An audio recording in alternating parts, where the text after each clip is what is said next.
Halo teman-teman sekalian, dalam konten kali ini gue akan ngebahas hal yang simpel-simpel aja, sederhana dan tanpa editan yang berlebihan dan sebagainya.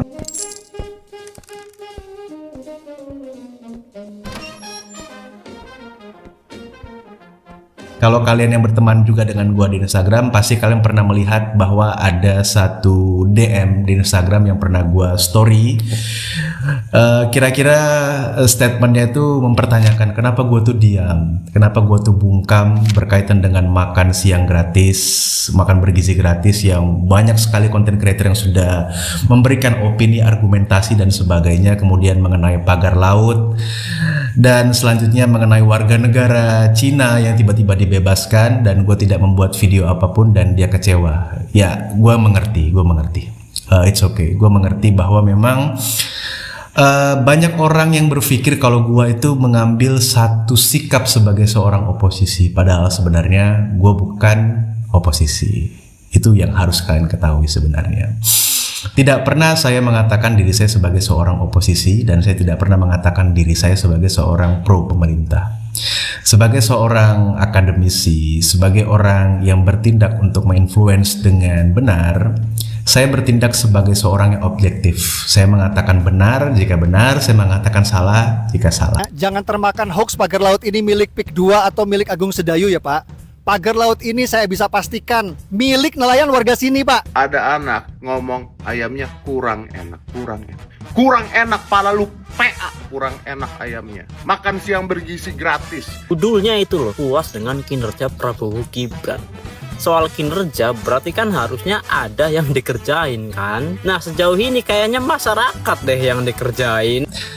Nah, kenapa gue tidak membahas hal-hal yang berkaitan dengan pagar laut, kemudian makan bergizi gratis dan sebagainya, teman-teman sekalian? Karena kalian juga pasti tahu, saya pernah buat story, mungkin dalam beberapa waktu ke depan atau 1 bulan ke depan, saya akan fokus berkaitan dengan hal-hal untuk mengcounter berbagai konten-konten life hack, self-awareness, self-improvement, motivasi, edukasi yang menurut gue tidak logis dan tidak rasional. Bahkan itu hanya untuk memasturbasi delusi manusia untuk menuju kesempurnaan. Padahal manusia itu tidak bisa menjadi sempurna dan tidak ada kehidupan yang sempurna. Dan setiap manusia memiliki background hidup yang berbeda-beda dan sebagainya. Jadi gue memutuskan untuk mengcounter berbagai konten-konten seperti itu. Nah, sejak tahun 2024 gue bener-bener sudah risih banget dengan itu. Dan di awal tahun 2025 ini itu gue gas. Itu benar-benar gue buat konten untuk menyadarkan banyak orang dengan cara gue sendiri. Gue membuat niche baru di Instagram. Gue buat konten baru yang belum ada orang membuat konten seperti itu. Gue mengambil sajak sastra, puisi, film, lagu, dan gue memberikan penjelasan dari pandangan filsafat, dari pandangan sastra dan sebagainya. Dan worth it banget, dan mereka setuju, mereka menerima dengan baik bahwa memang kehidupan itu tidak bisa sesempurna seperti para bacot orang-orang yang mengajarkan self-improvement, self-awareness. Tapi tidak semuanya. Ada beberapa content creator self-improvement, self-awareness yang benar-benar good dan mereka mengajarkan hal-hal yang baik. Tapi ada beberapa di antaranya yang pada akhirnya berubah menjadi konten yang mempromosikan judi online. Dan menurut gua ini harus di counter.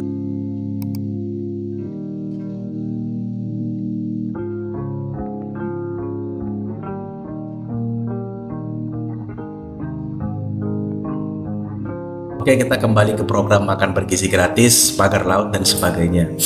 Terkhususnya statement yang dikeluarkan oleh Om Deddy Corbuzier dan juga istrinya Sabrina Hairunisa yang memberikan statement yang menurut gue benar-benar tidak tepat ya. Om, tidak tepat. Gue nggak tahu apa alasan lo ngomong itu, tapi secara pribadi gue merasa itu tidak tepat dan gue tidak setuju dengan statement itu. Yang ditanya bukan rasa syukur tapi rasa makanannya dan kualitas makanannya. Jadi ada perbedaan antara rasa syukur, rasa makan dan kualitas makanan. Itu ada dua ranah yang berbeda, konteksnya berbeda. Ya itu memang harusnya Om Deddy pun mengerti bahwa rasa syukur dan konteks rasa makanan dan kualitas makanan itu dua ranah yang berbeda. Jadi tidak bisa disamakan antara rasa syukur dengan rasa makanan dan kualitas makanan. Itu sangat berbeda sekali. Terlalu karena agak pahit dan tahunya juga agak sudah kecut. Kurang gara-gara lauknya tuh dikit, stiknya juga kurang enak. Lalu bagaimana sikap gue secara pribadi terhadap program makan bergizi gratis? Apakah gue setuju atau tidak? Kan begitu. Sebenarnya gue bukan tidak setuju dengan program itu. Dari sejak kampanye, debat presiden sampai hari ini, bahkan dari sejak tahun lalu gue sudah buat Instagram story. Gue bukan tidak setuju, tapi gue selalu khawatir dengan implementasi, pelaksanaan, manajemen anggarannya dari mana, apakah ini menjadi skala prioritas dan sebagainya. Kalau setuju ya setuju aja, apakah ini tepat ya tepat, karena memang masyarakat Indonesia itu masih banyak yang kekurangan gizi, stuntingnya juga masih tinggi dan sebagainya. Jadi memang menurut gue ini adalah program yang tepat-tepat aja, tetapi yang menjadi kekhawatiran gue terbesar pelaksanaannya dan anggarannya. Itu yang selalu menjadi kekhawatiran gue secara pribadi. Nah, tapi gue selalu orang yang berpikir positif. Yaudah, coba kasih kesempatan kepada Pak Prabowo untuk mengerjakan programnya.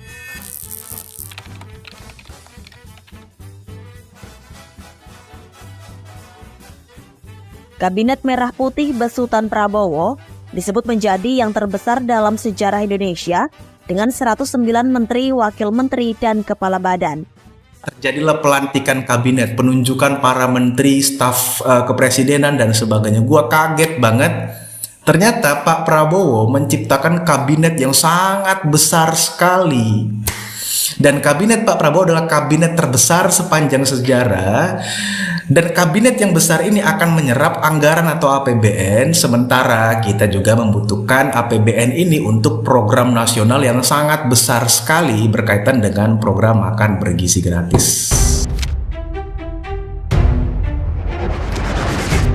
Sejak dari awal saya sudah memprediksi secara pribadi bahwa memang program makan bergizi gratis ini akan benar-benar sangat menyerap APBN. Dan ketika Pak Prabowo melantik kabinet yang sangat besar sekali, ya menurut gua itu adalah salah satu cara pemborosan APBN. Kenapa demikian? Karena memang kementerian yang bertambah tentu anggaran akan semakin bertambah. Nah, kemudian itu semakin terbukti ketika Pak Prabowo menyampaikan bahwa kementerian atau beberapa kementerian harus melakukan efisiensi anggaran, dan dibenarkan juga oleh pernyataan Ibu Menteri Keuangan Bu Sri Mulyani yang menyatakan bahwa efisiensi anggaran dilakukan oleh Pak Prabowo untuk program makan bergizi gratis. Maka dari itu semakin tervalidasi bahwa apa yang dilakukan oleh Pak Prabowo membentuk kabinet yang sangat besar sekali, bahkan sangat besar sejak era reformasi, ya tentunya adalah untuk bagi-bagi jatah politik. Dimana ketika program makan bergizi gratis dananya kurang, anggarannya kurang, yang dikorbankan adalah anggaran untuk kementerian.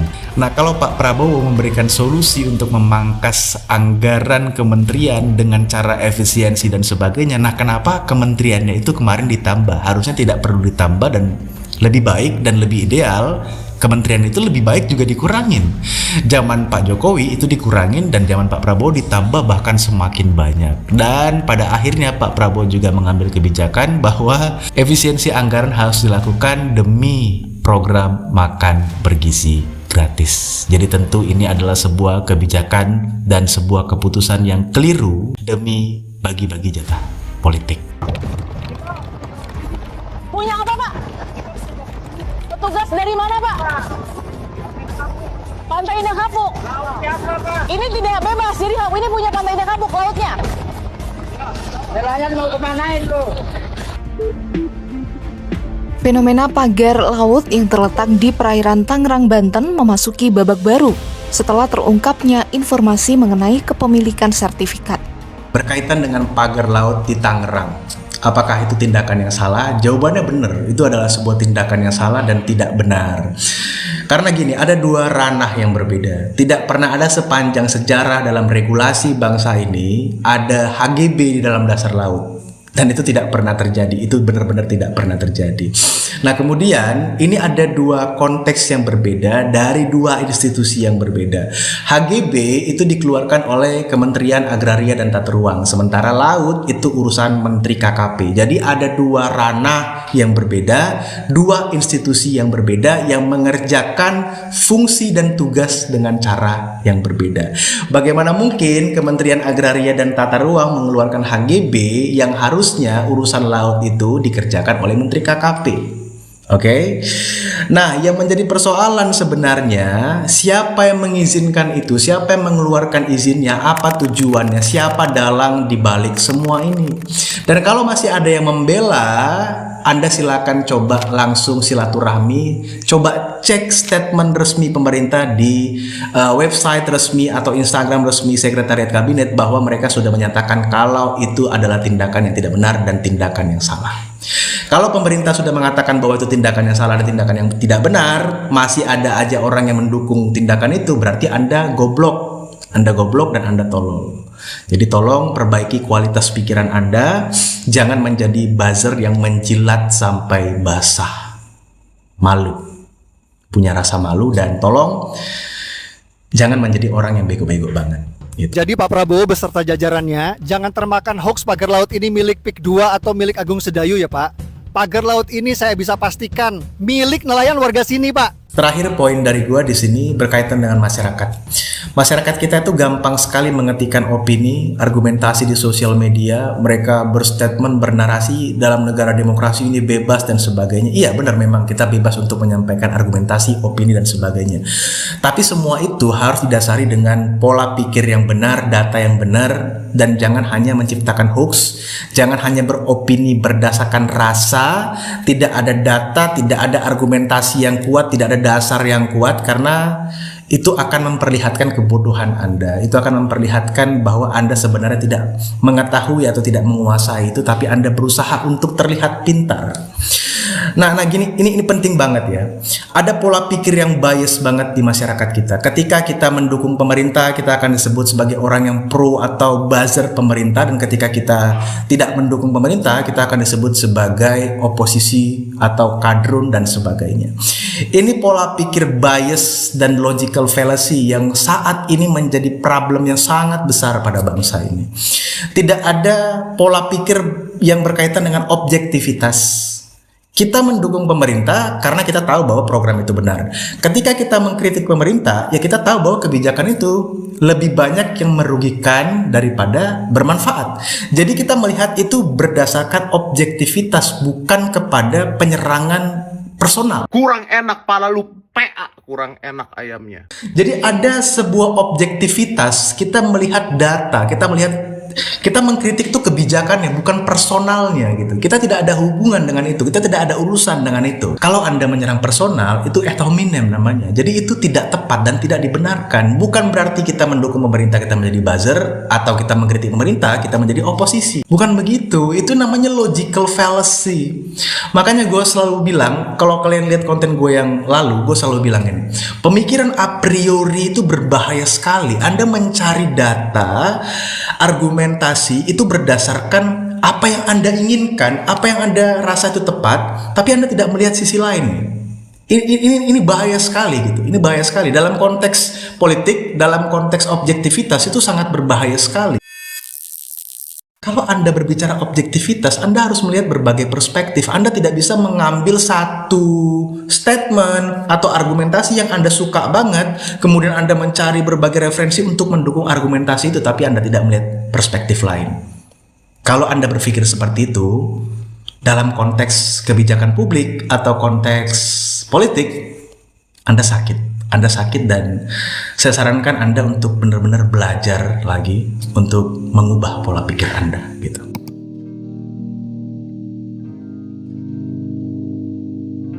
Oke, itu aja dari gua. Nanti kita akan ketemu di next konten, dan gua akan membahas berbagai konten yang sangat rumit. Jadi tunggu, dan thank you banget sudah nonton konten ini dan sudah tetap tergabung dalam channel ini.